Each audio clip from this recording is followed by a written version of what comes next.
Добро пожаловать на канал. Это моя авторская история. Ночь в Чикаго, больница, жизнь на кону. Молодая медсестра с тайным прошлым сталкивается с критическим пациентом, и все ее скрытое мастерство выходит наружу. Приятного просмотра.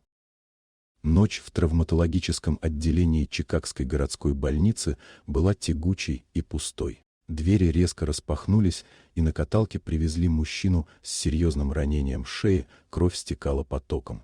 Молодая медсестра Стефани Миллер, которая работала здесь всего несколько месяцев, мгновенно шагнула вперед, прижимая руки к ране. Ее движения были точны и быстры, словно она знала, что делать не по инструкции, а по внутреннему чувству.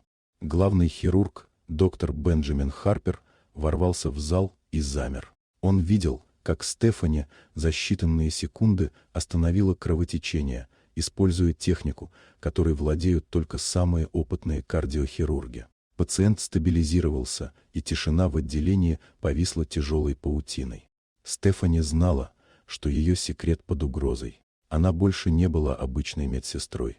Ее настоящее имя — Элизабет Рейнольдс, и 5 лет назад ее карьера хирурга была разрушена после трагической смерти сына влиятельного человека во время операции, в которой она была непричастна. Чтобы выжить, она сменила личность и начала все заново.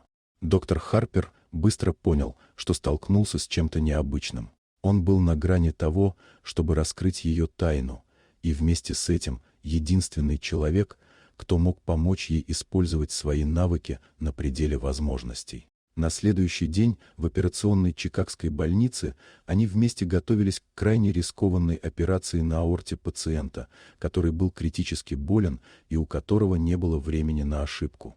Когда операция началась, Стефани и доктор Харпер работали как единое целое.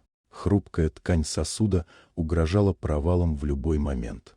В критический момент, когда ситуация стала практически безвыходной, Стефани применила рискованную технику восстановления, которой не осмеливался бы ни один другой хирург. Каждое движение ее рук было решающим, и медленно состояние пациента стабилизировалось. Операция прошла успешно, но за ее успехом скрывалась опасность.